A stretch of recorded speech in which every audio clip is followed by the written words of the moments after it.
खामोशी छाई हुई थी, जैसे प्रकृति भी गम में डूबी हो।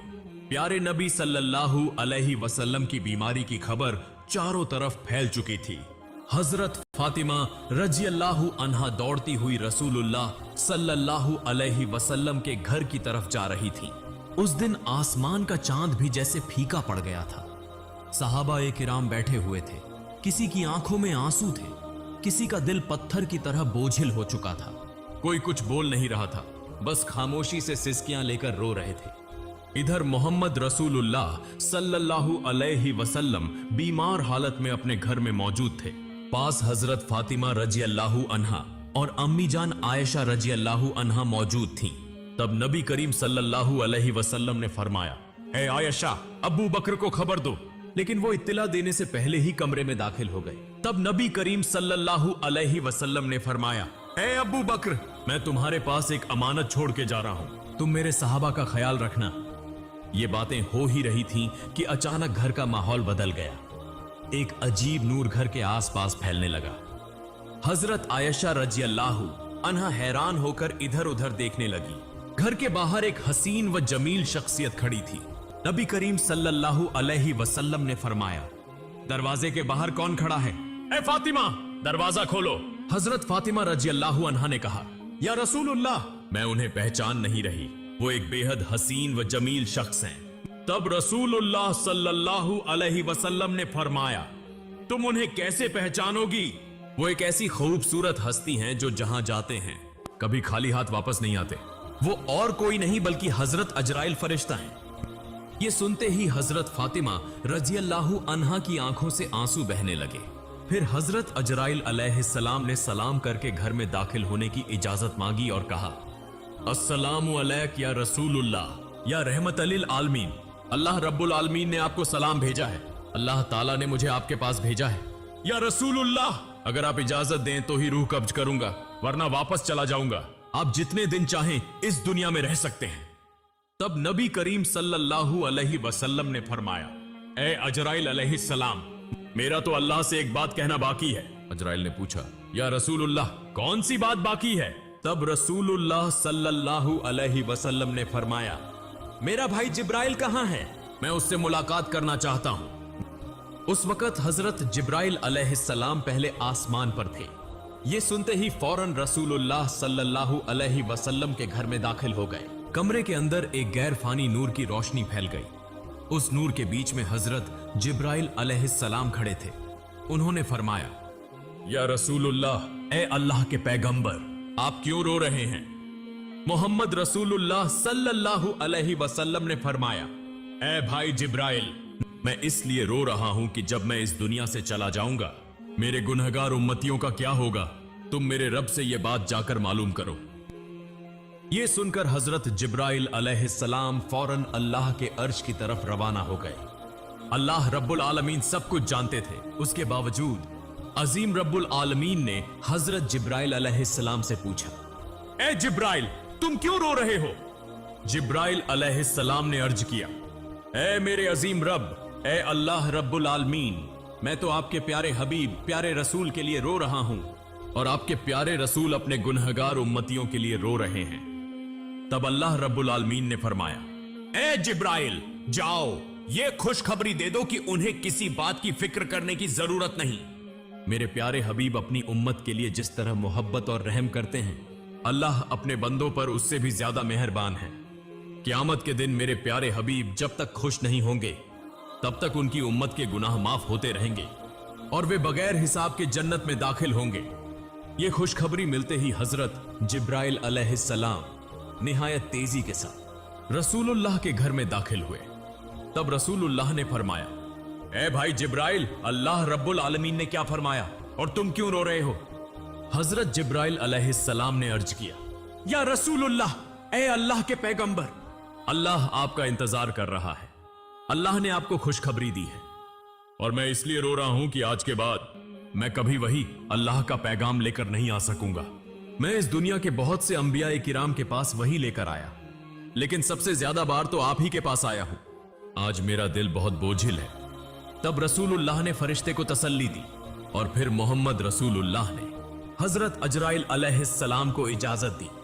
इस पर हजरत अजराइल फरिश्ते ने सबसे पहले अपना हाथ रसूलुल्लाह के सीना मुबारक पर रखा। तब नबी करीम ने फरमाया, ए भाई अजराइल, जान निकालने की जितनी तकलीफ है वो मुझे दे देना, मगर मेरी उम्मत को न देना। तब हजरत अजराइल ने कहा, या रसूलुल्लाह, आपको परेशान होने की जरूरत नहीं। आपकी उम्मत में जो सच्चे ईमान वाले होंगे उनकी रूह इस तरह कब्ज की जाएगी जैसे एक बच्चा मां की गोद में दूध पीते पीते सो जाता है। यह सुनकर रसूलुल्लाह मुतमिन हो गए। फिर आहिस्ता आहिस्ता बहुत इज्जत व कहार के साथ यह अमल मुकम्मल हुआ और रसूलुल्लाह की रूह मुबारक अल्लाह के अर्श की तरफ ले जाई गई। हजरत फातिमा रज़ियल्लाहु अन्हा, अम्मी जान आयशा रज़ियल्लाहु अन्हा गोया खामोश, साकित, बेजुबान हो गई। फिर दुनिया रुक सी गई, मदीना की हवाएं थम सी गई, जमीन चंद लम्हों के लिए जैसे साकित हो गई। तमाम मखलूक रोने लगी। यह खबर बहुत जल्द पूरे मदीना में फैल गई। यह खबर सुनकर हर मुसलमान का दिल टूटकर रेजा रेजा हो गया। उनके दिल छलनी हो गए, जमीन उनके कदमों तले निकल गई। रहमत वाले नबी के आशिक, जिंदगी भर के साथी और जान निसार साहबा जो आपको अपनी जान से भी ज्यादा चाहते थे, वो इस खबर को सुनकर कई तो बेजुबान हो गए और कई बच्चों की तरह झारो कतार रोने लगे। एक सहाबी हजरत अब्दुल्लाह बिन अंस रज़ियल्लाहु अन्हु ये खबर सुनकर गम की शिद्दत से जान की बाजी हार गए। इधर हजरत बिलाल रज़ियल्लाहु अन्हु मस्जिद के एक कोने में बेतहाशा रोते हुए कह रहे थे, मैं अजान कैसे दूंगा? मेरी जबान कैसे लेगी उस नाम को जो आज हमारे दरमियान नहीं रहे? कोई उन्हें तसल्ली नहीं दे पा रहा था। फिर वो बेबस होकर पागलों की तरह इधर उधर भागने लगे। जिससे मिल रहे हैं उनसे पूछते जा रहे हैं, क्या तुमने मेरे प्यारे नबी को देखा है? लेकिन कोई कुछ नहीं कह पा रहा था क्योंकि सबकी हालत एक जैसी थी। कौन किसको दिलासा देता? इधर यह खबर हजरत उमर रज़ियल्लाहु अन्हु के कानों तक पहुंची। हजरत उमर रज़ियल्लाहु अन्हु जैसे अकलमंद, बहादुर और दाना सहाबी जोर जोर से रोने लगे, तलवार निकाली और कहने लगे, मेरे प्यारे नबी कभी वफात नहीं पा सकते। जो कहेगा कि हमारे नबी का इंतेकाल हो गया है, मैं उसे तलवार से 2 टुकड़े कर दूंगा। वो हमें छोड़कर नहीं गए, वो हमारे दरमियान मौजूद हैं। उसी समय हजरत अबू बकर रज़ियल्लाहु अन्हु वहां पहुंचे और फरमाया, ऐ मदीने के लोगों, जान लो कि सिर्फ अल्लाह ही हमेशा जिंदा रहने वाला है। वह कभी नहीं मरता। वही अजीम है, वह सबसे आला है। इस दुनिया में जितने भी नबी और रसूल तशरीफ लाए, सबको एक दिन मौत का जायका चखना पड़ा। उसी तरह हमारे रसूल ने भी आज मौत का जायका चखा, लेकिन वह तो जिंदा है अपने पाकीज़ा अमल में, हमारे दिलों में। फिर हर सहाबी सिसक सिसक कर रोने लगे। उस दिन मदीने की फजा बोझिल हो गई। मदीने की गलियों में रोने की आवाजें गूंजने लगी। औरतें अपने घरों से बाहर निकल आईं। बच्चे खौफ के मारे मां के दामन से लिपट गए। मर्द एक दूसरे की तरफ खामोशी से आसमान रोया। तमाम मखलूकात रो पड़ी। मदीना का आसमान जैसे खामोश हो गया। फिर हजरत अबू बकर रज़ियल्लाहु अन्हु आहिस्ता आहिस्ता महबूब नबी के घर की तरफ बढ़े। घर में दाखिल होते ही उन्होंने महसूस किया कि एक गैर मामूली सुकून वहां छाया हुआ है, जैसे जन्नत की खुशबू वहां महक रही हो। सब एक तरफ खड़े होकर रो रहे थे। उन्होंने कहा, आज जमीन से सबसे ज्यादा रहमदिल इंसान रुखसत हो गए। हम कैसे सिर्फ उनकी याद में जी सकेंगे? फिर हजरत अबू बकर रज़ियल्लाहु अन्हु रसूलुल्लाह के चेहरा मुबारक से कपड़ा हटाकर उनके चेहरे पर बोसा दिया और रोते हुए कहने लगे, ऐ अल्लाह के रसूल, मेरे मां बाप आप पर कुर्बान हो। आपकी जिंदगी की तरह आपकी वफात भी पाकीज़ा है। अल्लाह की कसम, आप पर दोबारा कभी मौत नहीं आएगी और अब कभी झूठ आपको छू भी नहीं सकेगा। इसके बाद हजरत अबू बकर रज़ियल्लाहु अन्हु घर से बाहर निकलकर लोगों की तरफ मुतवज्जे हुए तो देखा कि हजरत उमर रज़ियल्लाहु अन्हु शदीद सदमे में हैं, परेशानी में हाथ पांव मार रहे हैं। तब हजरत अबू बकर रज़ियल्लाहु अन्हु नरमी से बोले, ए उमर, खुद पर काबू रखो, सब्र करो। ए उमर, याद रखो, हर जानदार को मौत का मजा चखना है। तब हजरत फातिमा रज़ियल्लाहु अन्हा कहने लगी, मेरे अब्बा जान मोहम्मद रसूलुल्लाह अल्लाह की दावत पर लब्बैक कहकर जन्नतुल फिरदौस में मकाम हासिल कर चुके हैं। लेकिन मेरे इस दर्द का हाल कौन जानेगा। उधर हजरत अली रजी अल्लाहु अन्हु गम के सदमे से पत्थर की तरह खामोश हो गए।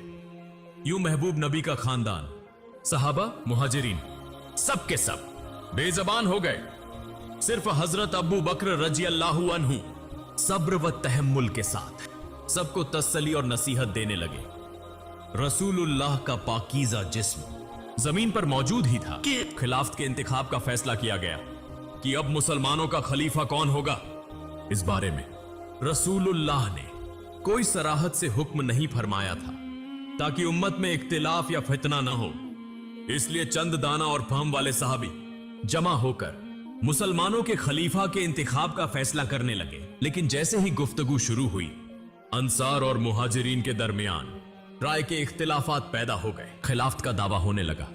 ज्यादा इख्तिलाफ पैदा न हो इसलिए हजरत उमर रजी अल्लाहु अन्हु आगे बढ़े और फरमाया, मुसलमानों के खलीफा हजरत अबू बकर रजी अल्लाहु अन्हु ही होंगे, वही हमारे रहनुमा हैं। आज से मैं हजरत अबू बकर रजी अल्लाहु अन्हु के हाथ पर बैत करता हूं। फिर उन्होंने हाथ में हाथ देकर बैत की। फिर हजरत उमर रजी अल्लाहु अन्हु को देखकर तमाम लोग इस फैसले को मान गए। उसके बाद हजरत मोहम्मद की तज्जीज व तकफीन की तैयारी शुरू हुई। सबसे पहले रसूलुल्लाह के जिस्म मुबारक को घर के अंदर गुस्ल देने का इंतजाम किया गया। गुस्ल देने के लिए सहाबी आगे बढ़े। वो सब कहने लगे, अल्लाह की कसम, हमने महसूस किया कि नबी के जिस्म मुबारक से खुशबू फैल रही थी। हम जन्नत की खुशबू महसूस कर रहे थे। सबकी आंखों के आंसू रुक नहीं रहे थे। उसी वक्त एक सहाबी बोले, हम भी रसूलुल्लाह के गौसले मुबारक में शरीक होना चाहते हैं। हजरत उसामा बिन जैद रजी अल्लाहु अन्हु गौसल के लिए पानी लाने लगे। उस वक्त वो कह रहे थे, ए अल्लाह के महबूब रसूल, मेरे माँ बाप आप पर कुर्बान हो। आपकी वफात के बाद हमने ऐसी चीज खो दी है जो अब कभी वापस नहीं आएगी। आज से वही के तमाम दरवाजे बंद हो गए। या रसूलुल्लाह, आज का दिन दुनिया भर के लिए एक बहुत बड़ा गम का पैगाम है। हजरत अली रजी अल्लाहु अन्हु और हजरत अब्बास रजी अल्लाहु अन्हु महबूब रसूल के जिस्म मुबारक को गौसल देने लगे। उस वक्त हजरत अली रजी अल्लाहु अन्हु बेइख्तियार रोने लगे। आंसू उनकी आंखों से जारी हो गए और वो दिल से कहने लगे, या रसूलुल्लाह, मैं आपको कैसे गौसल दूं? आप तो इस दुनिया के सबसे अजीम और पाकीज़ा इंसान थे। या रसूलुल्लाह, आपके जिस्म मुबारक जैसी खुशबू मैंने कभी किसी में महसूस नहीं की। तमाम सहाबा ने इसी तरह मोहम्मद रसूलुल्लाह के जिस्म मुबारक को गुस्ल दिया। गुस्ल के बाद 3 सफेद कपड़ों में कफन का इंतजाम किया गया। लेकिन रसूलुल्लाह के जिस्म मुबारक को कहां दफन किया जाए, इसी पर सहाबा में इख्तिलाफ पैदा हो गया। किसी ने कहा उहुद के मैदान में दफन किया जाए, शुहदा के करीब। किसी ने कहा जन्नतुल बकी में दफन किया जाए। ऐसे ही राय मुख्तलिफ होने लगी। तब हजरत अबू बकर रजी अल्लाहु अन्हु ने फरमाया, मैंने नबी को यह फरमाते सुना है, जिस नबी का जहां इंतकाल हो उसे वहीं दफन किया जाए। मजीद फरमाया, नबी करीम ने यह भी फरमाया कि मुझे ऐसी जगह दफन करना जहां कोई मस्जिद न बन सके। इन बातों की रोशनी में हजरत आयशा रजी अल्लाहु अन्हा के घर में जहां नबी करीम ने विसाल फरमाया, वहीं दफन का इंतजाम किया गया। अल्लाहु